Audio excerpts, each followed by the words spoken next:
Nauuso ngayon ang baggage tag switching. Ito ay illegal na pagpapalit, paglipat o pag-alter ng sticker tag na ikinakabit sa mga bagahe sa paliparan. Ginagawa ito ng mga mapagsamantalang individual o sindikato upang may sakatuparan ang dalawang pangunahing layunin, ang pagnanakaw ng bagahe at ang pagpupuslit ng mga kontrabando or smuggling. Kaya naman nais kong panoorin ninyo ang mga susunod na videos kung paano nga ba maiiwasan ang baggage tag switching. Ito, breaking news sa mga papauwi dyan ng Pilipinas. Ito nauuso to ngayon sa Canada, yung bag switching o yung meron tinatawag na drug smuggling ngayon. Awareness po, pagbaba nyo po ng airport, huwag po kayo kaagad na iihi pupunta sa washroom. Ang gawin nyo muna, kunin nyo muna yung mga luggage nyo sa conveyor. Alam nyo ba, ito ano nga yung balitang-balita ngayon sa Canada News, na meron na palang mga nag-aantay doon ng mga tao, kinukuha nila yung mga luggage kahit hindi sa kanila. So pag nakita nilang alam nila maganda tong luggage nito, ay ito maganda to, may kaya, may ari nito, kukunin nila. And you know what? Luckily dun yung nakita ko sa TV, merong isang taga-airport na nakita niya na lalaki. Bakit mo kinukuha yun? Hindi naman sa'yo yan Nahuli yung isa. Pero hindi lang yun, nagpanggap siya, ay ito kinuha niya pa rin. Pero hindi sa kanya luggage. Pero akala ng taga-airport, sa kanya yun.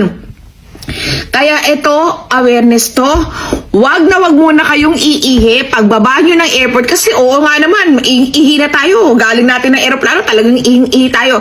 Wag kayong bababa, ang daming modus ngayon, mga nakaabang-abang sila. Kinukuha nila yung mga hindi nila maleta, kunyari sa kanila, pero hindi ngayon sa kanila. Tapos sooner or later, ang dami na nagkiklaim na yung maleta nila o yung luggage nila, wala pa rin, nawawala. Sharing is caring, kabayan. Kung balak mo umuwi ng Pilipinas o papauwi ka galing Canada or anywhere in the country, but actually it's happening right now in Canada, na marami ngayong modus na drug smuggling or bag switching, mag-ingat po kayo. Ang dami ngayon, talagang kalat na kalat kayo. Nasa Canadian News ito. And actually, kung nanonood ka, pakishare mo tong vlog na to para maraming maging aware na mga kababayan natin. Ingat po tayo sa pag-uwi. Do not forget, take a picture of your luggage, kung ano laman ng luggage. Pagdating mo pala ng airport, picturean mo na itong laman ng luggage ko, bla bla bla, ganun. I-document mo lahat para kung ano man ang mangyari, eto, meron ka. Okay, sana nakatulong, kabayan. Again, i-share mo tong vlog na to para maraming mga kababayan natin na maging awareness, lalo na kung papauwi na ng Pilipinas. Salamat, kabayan!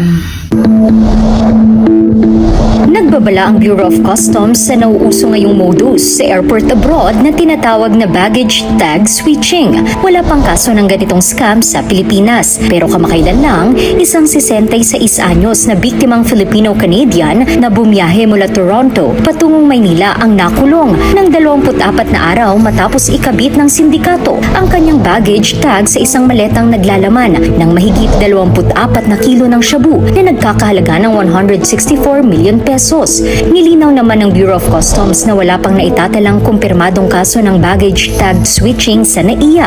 Ang insidenteng kinasangkutan ng Filipino-Canadian ay nangyari sa Canada at hindi sa Pilipinas. Pero paano nga ba nangyayari ang baggage tag switching? Sa modus na ito, tinatanggal ng sindikato ang baggage tag ng isang inosenteng pasahero pagka-check-in. Inililipat ito sa ibang maleta na may lamang illegal na droga. Kapag naharang ang kontrabando sa destinasyon, ang pangalan ng walang kamalay-malay na pasahero ang lalabas sa system bilang may-ari nito. Kaya payo ng Bureau of Customs para hindi mabiktima ng modus, maging wais bago bumiyahe. Bago i-check-in ang bagahe, siguraduhin kuhanan ng malinaw na litrato at video ang loob at labas ng iyong maleta, kasama ang nakakabit na baggage tag at iyong boarding pass. At ito ang pinakamahalaga. Ipadala agad ang mga litrato o video na ito sa iyong kamag-anak o pinagkakatiwalaang kaibigan habang ikaw ay nasa airport pa lamang.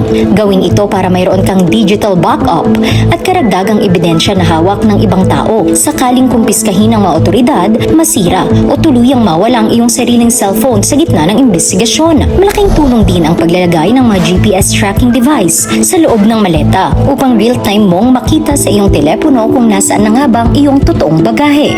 At pagdating sa destinasyon, kung mapansin mong may sirang tag, ibang pangalan o kahina-hinalang pagbabago sa iyong bagahe, huwag huwag itong hawakan. Kuhanan agad dito ng litrato at i-report sa airline station at airport security upang magkaroon ng opisyal na report. Paalala rin ng customs, huwag na huwag magbitbit ng bagahe o package para sa ibang tao, kakilala mo man o hindi, kung hindi mo mismo nakita kung paano ito inimpake. Sa panahon ngayon kung saan mas sopistikado na ang modus ng mga sindikato, ang pagiging mapagmatsyag at pagtatabi ng matibay na ebidensya ang iyong magiging pinakamalakas na proteksyon laban sa maling paratang. Dahil tandaan, ang isang maliit na baggage tag ay maaring magdulot ng malaking problema o panghabang buhay na trauma kung hindi mo ito babantayan. Know before you go. Sa mga kapwa ko OFW, lagi po nating tatandaan, ang iyong bagahe ay iyong responsibilidad. Lagi po tayong mag-iingat at laging maging alerto.